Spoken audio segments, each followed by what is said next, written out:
ومن أحسن قولا ممن دعا إلى الله وعمل صالحا وقال إنني من المسلمين আল্লাহ তাআলা বলেন আর তার কথা চাইতে আর কার কথা উত্তম হতে পারে যারা নাকি মানুষকে আল্লাহর দিকে ডাকে আর সে বলে আমি একজন মুসলমান। আলহামদুলিল্লাহ বলি। এখানে যারা আসি আমাদের পরিচয় কি ভাই? মুসলমান। এই মুসলমান আমাদের পরিচয়, এই মুসলমান আমাদের কোয়ালিফিকেশন যিনি দিয়েছেন, কোন প্রধানমন্ত্রী দিয়েছেন, কোন তত্ত্বাবধায়ক সরকার দিয়েছেন? এই আমাদের মুসলমানের কোয়ালিফিকেশন, আমাদের নাম যিনি দিয়েছেন তিনি হচ্ছেন আমাদের জাতির পিতা হযরত ইব্রাহিম আলাইহিস সালাতু ওয়াস সালাম। চিৎকার দিবেন আল্লাহু আকবার। আমার ভাইয়ের, আমার বন্ধুগণ, হযরত ইব্রাহিম আলাইহিস সালাতু ওয়াস সালাম আমাদের নাম রাখলেন মুসলমান। মিল্লাতা বিকুম ইব্রাহিম হুয়া সাম্মাকুমুল মুসলিমিন। আমাদের ইব্রাহিম আলাইহিস সালাতু ওয়াস সালাম আমাদের নাম রেখে দিলেন, আমাদের নাম আমরা মুসলমান। আলহামদুলিল্লাহ বলি। তা আমাদের পরিচয় কি? মুসলমান। এই মুসলমান আমাদের পরিচয়। কিন্তু আসল কথায় মুসলমান পরিচয় দিতে আমরা আসলে বাঙালি নয়। আমাদের পরিচয় কি? একটু জোরে বলেন তো, আমাদের পরিচয় কি? মুসলমান। বলতে পারি বাংলাদেশি, কিন্তু বাঙালি আমাদের পরিচয় নয়, কারণ আমাদের পরিচয় হচ্ছে আমরা মুসলমান। মুসলমান শব্দের অর্থ হলো কি?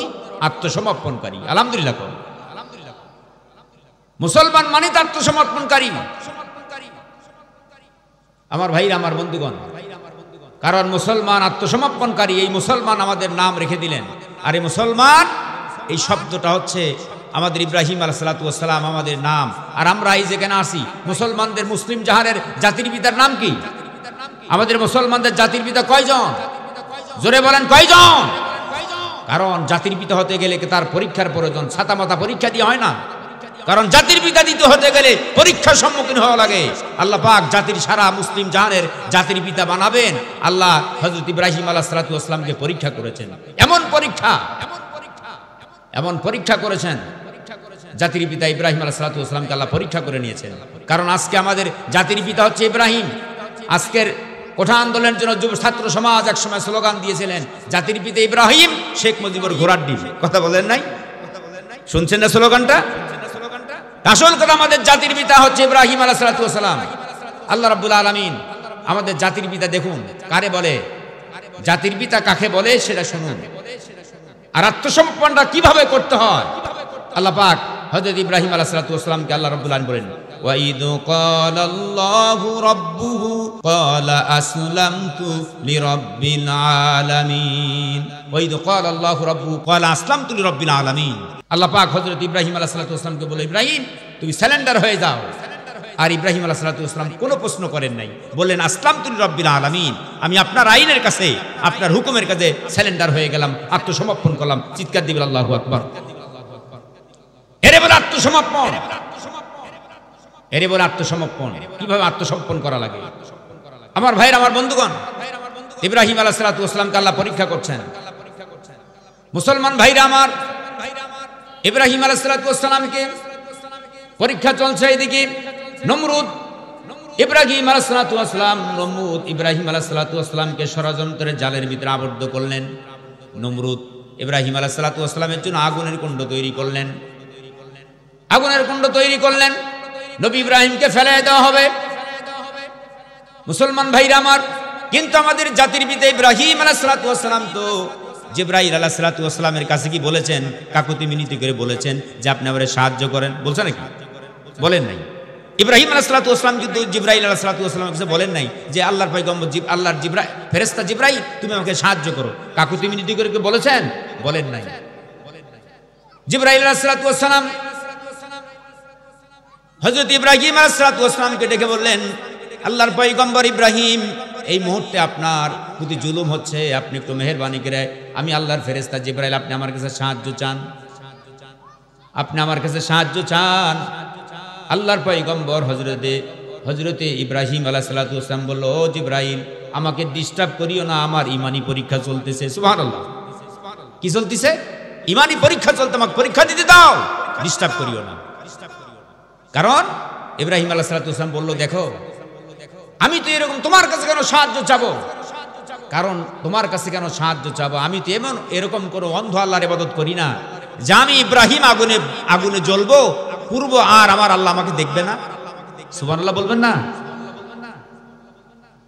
মুসলমান ভাইরারে আমার, হযরত ইব্রাহিম আলাইহিস সালাম বললেন যে আমি এমন তো অন্ধ আল্লাহর ইবাদত করি না, আমি ইব্রাহিম আগুনে জ্বলবো আমার আল্লাহ আমারে দেখেন না তা নয়, বরং আমি ইব্রাহিমকে আল্লাহ পাক যদি আগুনে পুড়তে রাজি থাকে, আমি ইব্রাহিম একবার আর দুইবার নয় 1000 বার আমি ইব্রাহিম আগুনে পুড়তে রাজি আছি।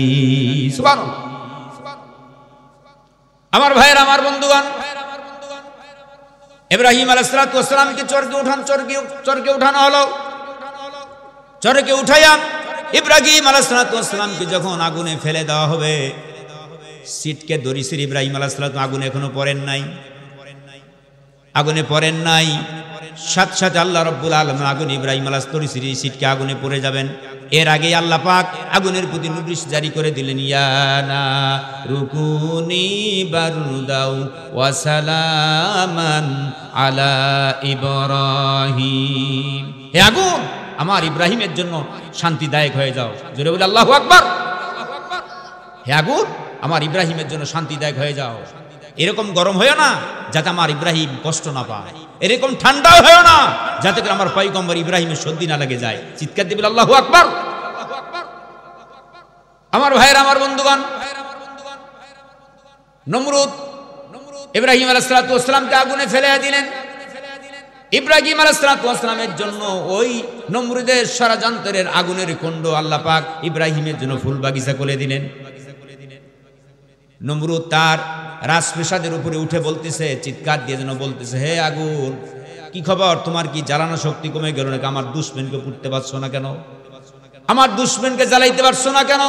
তোমার কি জ্বালানো শক্তি কমে গেল নাকি? আগুন যেন বলছে, নমরুদ শুনতে পাচ্ছে, হে নমরুদ তুমি শুনে রাখো, আমার জ্বালানো শক্তি কমে নাই, আমার জ্বালানো শক্তি কমে নাই, পরানো শক্তি কমে নাই। নমরুদ তুই একটু এসে দেখ, পরে 14 গোষ্ঠী জ্বালাই দিব, নবী ইব্রাহিমের এক কাচ্চা পশমও জ্বালাইতে পারবো না। চিৎকার দিয়ে বলি আল্লাহু আকবার। এ মুসলমান ভাইরা আমার ভাইরা, আমার বন্ধুগণ, এই জন্য আজও যদি নবী ইব্রাহিমের সন্তানেরা যদি আজও নবী ইব্রাহিমের মতো ঈমান যদি আজও আমাদের কাছে থাকে, নবী ইব্রাহিমের সন্তানের ঈমান যদি এখনো ইব্রাহিমের মতো থাকে, আজও পর্যন্ত দুনিয়ার কোন আগুন ইব্রাহিমের সন্তানকে জ্বালাইতে পারবে না। পারবে? আমার ভাইরা, আমার বন্ধুগণ, কবি বলেছেন, মুসার মতো ঈমান হলে, সাগর জলে রাস্তা হলে, ইউসুফের মতো ঈমান হলে, একটা একটা তালাক হলে, ইব্রাহিমের মতো ঈমান যদি আজও থাকে বিদ্যমান, খুব শুরুতে দেখতে পাবে অগ্নিকুণ্ডে ফুলবাগান। আল্লাহু আকবার। আজও ইব্রাহিমের ঈমান যদি থাকে, পৃথিবীতে ইব্রাহিমের সন্তানকে দুনিয়ার আগুন আজও জ্বালাইতে পারবে না। জোরে বলে ঠিক না বেঠিক? ঈমান, ইব্রাহিম ঈমান হতে হবে। আমার ভাইরা, আমার বন্ধুগণ, এই জন্য ঈমান থাকতে হবে। ঈমান, এই জন্য মাঝে মাঝে বলি, ঈমান যদি আমাদের মুসলমান, আমাদের ঈমান ঠিক নাই, ব্যাংকের যে ঈমান আছে সেই ঈমানটাও তো আমাদের নাই। ইব্রাহিম আলাইহিস সালামকে যখন নমরুদ যখন আগুনে ফেলে দিল, এক ব্যাং দৌড়াচ্ছে, তো ব্যাংকে বলো, ব্যাং দৌড়াও কেন? বল দৌড়াচ্ছি এই জন্য যে আল্লাহর পয়গম্বর ইব্রাহিমকে নমরুদ ষড়যন্ত্র করে ইব্রাহিমকে আগুনে জ্বালাচ্ছে, আগুনে ফেলেই দিবে, আগুনের কুণ্ড জ্বলতেছে, আমি ব্যাং যাচ্ছি নমরুদের আগুনের তৈরিকে কুণ্ডকে নিভে দেওয়ার জন্য যাচ্ছি, প্রস্রাব করে দেবো। তখন বলো, ব্যাং তোমার প্রস্তাব দ্বারা কি নমরুদের এই ষড়যন্ত্র বিশাল আগুন কি নিভবে? ব্যাং বলতেছে, দেখো আমি জানি আমার প্রস্তাব দ্বারা নমরুদের আগুন নিভবে না, কিন্তু আমি ব্যাং প্রমাণ করতে যাই, প্রস্তাবের প্রমাণ করতে যাই, আমি নমরুদের পক্ষে নয়, নবী ইব্রাহিমের পক্ষে। জোরে বল ঠিক না বেঠে? আর আমরা সর্বমুহূর্তের জন্য জীবন দিয়া আমরা নবীদের পক্ষে থাকবো, উলামা ইকরামদের পক্ষে থাকবো। জোরে বল ঠিক না বেঠি? আমার ভাইরা, আমার বন্ধুগণ, ইব্রাহিম আলাইহিস সালাম পরীক্ষায় পাস করলেন, ফার্স্ট ডিভিশনে ফার্স্ট করলেন, লেটার নিয়ে পাস করলেন তিনি। আমার ভাইরা, আমার বন্ধুগণ, হযরত ইব্রাহিম আলাইহিস সালামের দ্বিতীয় পরীক্ষা চলছে। ইব্রাহিম আলাইহিস সালাম আল্লাহর কাছে বললেন, আয় আল্লাহ তাআলা রব্বি হাবলি মিনাস সালিহিন ফাবাশশারনাহু বিগুলামিন হালিম। আয় আল্লাহ আমাকে একটা নেক সন্তান দান করেন। নেক সন্তান দান করে ইব্রাহিম আলাইহিস সালাম দোয়া করছেন। আল্লাহ রাব্বুল আলামিন হযরত ইব্রাহিম আলাইহিস সালামের দোয়াকে কবুল করলেন। কবুল করার পরে আল্লাহ রাব্বুল আলামিন হযরত ইব্রাহিম আলাইহিস সালামকে 80 বছরের একটা সন্তান দান করলেন। হযরত ইসমাঈল আলাইহিস সালামকে আল্লাহ দুনিয়ায় পাঠালেন। ইসমাঈল আলাইহিস সালাম যখন দুনিয়া আসলেন, ইব্রাহিমের সন্তান ইসমাঈল যখন দুনিয়া আসলেন, আল্লাহ রাব্বুল আলামিন হযরত ইব্রাহিম আলাইহিস সালামকে ডেকে বলে, পয়গম্বর ইব্রাহিম, আপনি আপনার স্ত্রী এবং আপনার সন্তানকে আপনি বনবাসে রেখে আছেন। যে জায়গায় এখন কাবা ঘর আছে ওই জায়গায় মরুভূমি জায়গায়, এখন তো কাবা ঘর হয়েছেন, ওই মরুভূমিতে ফেলে আসলেন।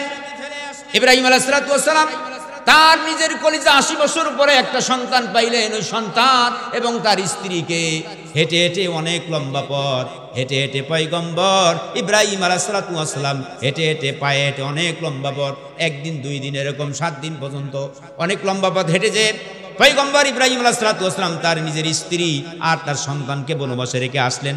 সামান্য একটু পানি এবং সামান্য একটু খাবার, এতটুকু নিয়ে পয়গম্বর তার স্ত্রীকে বনবাসে রেখে আসলেন। পয়গম্বর ইব্রাহিম আলাইহিস সালামের স্ত্রী ডেকে বলে, প্রাণের স্বামী আমার পয়গম্বর ইব্রাহিম আলাইহিস সালাম, কি আমার অপরাধ? আপনি কেন আমাকে এবং আমার সন্তানকে কেন এই জায়গায় ফেলে রেখে যাচ্ছেন? কি ভুল হয়েছে? আমার অপরাধটা কি? ইব্রাহিম আলাইহিস সালাম আহারে কথা বলতে পারছে না, চোখ দিয়া টপ টপ করে পানির ফোঁটাগুলি ঝরতেছে, কথা বলতে পারছে না। বিবি হাজেরা চিন্তা করলো, নবীরা তো কোনো মন গড়া কাজ করে না, নবীরা যে কাজ করে নিশ্চয়ই নবীদের কাজগুলি আল্লাহর হুকুম অনুযায়ী। সুবহানাল্লাহ বলে। নবীরা যে কাজগুলি করে, নবীরা কোনো মন গড়া কাজ করেন? নবীরা যা কাজ করেছেন সব কার হুকুম? আল্লাহর হুকুম। আমার ভাই, আমার বন্ধুগণ, ইব্রাহিম আলাইহিস সালামকে যখন বিবি হাজরা বললেন, প্রাণের স্বামী আমার ইব্রাহিম, কি আমাদের অপরাধ? কেন এই অবস্থায় আমাকে রেখে যাচ্ছেন? এটি কি আল্লাহর হুকুম?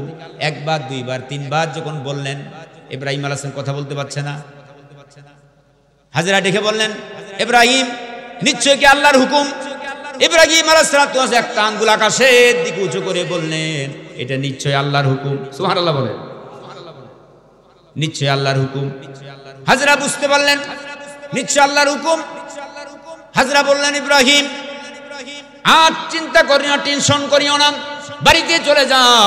আল্লাহর হুকুম অনুযায়ী যদি তুমি আমাদের রেখে যেয়ে থাকো, তাহলে আমার আল্লাহ আমাকে এবং আমার সন্তান ইসমাইলকে এই জায়গায় আল্লাহ না খায়া রাখবেন না। সুবহানাল্লাহ। ইমানটা দেখেন কত দাম। এ মুসলমান কবি বলেছেন, ইমান ইমান করো মুসলিম, ইমান কি এতই সুজা? ইমানদার হয়ে তুমি কেমনে বহন করো শয়তানি বুঝা? জাগো জাগো মুসলিম সেনা, ভাঙবে কবে তোর নিদ, জাগৃত হয়ে দেখাও তুমি মরদে মুজাহিদ। মুসলিম মোরা সংগ্রামী মোরা, মুসলিম মোরা সংগ্রামী মোরা, মোরা চিনোরা নবীর, আল্লাহকে সারা কাহকে ভয় পাই না, বুকে আছে খুদার কালাম, নারায়ে তাকবীর, নারায়ে তাকবীর, লিল্লাহে তাকবীর। আল কোরআনের আলো, আল হাদিসের আলো, কোরআন আছে যেখানে। মুসলমান ভাইরা আমার, এই জন্য ইব্রাহিম আলাইহিস সালাম পরীক্ষা চলতে, দ্বিতীয় পরীক্ষা। ইব্রাহিম আলাইহিস সালাম ওই মুহূর্তের জন্য তার স্ত্রীকে রেখে আসলেন। এখানেও তো পরীক্ষা চলতেছে, ইব্রাহিম আলাইহিস সালাম পরীক্ষা চলতেছে। এদিকে সন্তান বড় হয়ে গেল। এই মুসলমান ভাইরা আমার, সন্তান বড় হয়ে গেল। আল্লাহ রাব্বুল আলামিন সন্তান যখন বড় হয়ে গেল, ইব্রাহিম আলাইহিস সালামকে আল্লাহ ডেকে বলে, ইব্রাহিম, দ্বিতীয় নম্বর হলো প্রশ্ন হলো, তৃতীয় নম্বর পরীক্ষা হলো, ইব্রাহিম, তোমার সন্তান বড় হয়ে গেছে, তোমার সন্তানকে আমার আল্লাহ রাস্তায় কুরবানি করে দাও, কুরবানি করো, কুরবানি করে দাও। ইব্রাহিম আলাইহিস সালাম তার সন্তানকে সাক্ষাৎ হয়ে গেল। ইব্রাহিম আলাইহিস সালাম তার সন্তানকে ডেকে বলল, হে সন্তান, ইয়া বুনাইয়া, হে আমার কলিজার টুকরা সন্তান, হে আমার কলিজার পুতুলি, আমি স্বপ্নে দেখতেছি তোমাকে আমি যেন আল্লাহ রাস্তায় কুরবানি করতেছি। সুবহানাল্লাহ বলেন। ইব্রাহিম আলাইহিস সালাম প্রস্তাব যখন দিলেন, সন্তান কি কথা বলছিলেন? ইসমাইলকে বলছিলেন যে, পিতা, আপনি আমাকে, আমার মা এবং আমাকে মরুভূমি থেকে ফেলায় গিয়েছেন, কোনোদিন খাবার দেন নাই, কোনোদিন খোঁজ দেন নাই, কয়েক বছর অতিবাহিত হয়ে গেল, আজকে আবার জবা করার জন্য আসছেন। আপনাকে এই ক্ষমতা আপনাকে কে দিল? এই কথা কি বলছেন? বলেন নাই। তিনি বললেন, ইব্রাহিম আলাইহিস সালাম প্রস্তাব করলেন, হে আমার সন্তান, ইয়া বুনাইয়া, হে আমার কলিজার টুকরা সন্তান, হে আমার কলিজার পুতলি, আমি তোমাকে দেখলাম তোমাকে যেন আল্লাহর সন্তুষ্টির জন্য কুরবানি করতেছি। তিনি বললেন, ইব্রাহিম আলাইহিস সালাতুল্লাহ সন্তান, তিনি বললেন সাতাজিদুনি ইনশাআল্লাহু মিনাস সাবিরিন। আপনি যা আদিষ্ট হয়েছেন, সুবহানাল্লাহ বলেন, আপনি যা আদিষ্ট হয়েছেন, আপনার রবের হুকুম আপনি পালন করেন, আপনি নিশ্চয় একজন ধৈর্যশালী বান্দার ভিতরে আমরা পাবেন। সুবহানাল্লাহ বলেন। মুসলমান ভাইরা আমার, এই জন্য পরীক্ষায় পাবে, জাতির পিতার জীবনে পরীক্ষা হয়েছে, আমাদের জীবনেও যারা আছে পরীক্ষা হবে। এই জন্য আমাদেরকে আল্লাহ পাক বলেছে, তোমাদের পরীক্ষা মুমিন যারা আসবে, মুমিনকে পরীক্ষা বলা হবে, মুমিনকে পরীক্ষা করা হবে। ওয়ালা তাকুলু লিমান ইয়াকতালু ফি সাবিলিল্লাহি আমওয়াত বাল আহইয়াউ ওয়ালাকিন লা তাশউরুন। মুমিন সব সময় পরীক্ষার জন্য প্রস্তুত থাকবে, আর মুমিন হচ্ছে নিজের জীবনটাকে জান থেকে আল্লাহর রাস্তায় বিসর্জন করে দিবে। আর যারা মুমিন, যারা আল্লাহর রাস্তায় জান এবং মাল যারা জীবন দিয়ে বিসর্জন হয়ে যাবে, এদেরকে বলা হয় এরা শহীদ, এদেরকে আল্লাহর রাস্তায় শহীদ। আল্লাহ পাক বললেন, তোমরা যারা দেখতেছো আল্লাহর রাস্তায় যারা জীবন দিয়ে দেয়, যারা শহীদ হয়ে যায়, তোমরা দেখতেছো যে মরে গেছে তা নয়, বাল আহইয়াউ ওয়ালাকিন লা তাশউরুন, এরা বরং আল্লাহ পাকের জান্নাতে, কবরে জান্নাতি পরিবেশে ঘুমায়, জান্নাতি নিয়ামত খায়, আর জান্নাতি পরিবেশে ঘুমায়। চিৎকার দিবে আল্লাহু আকবার।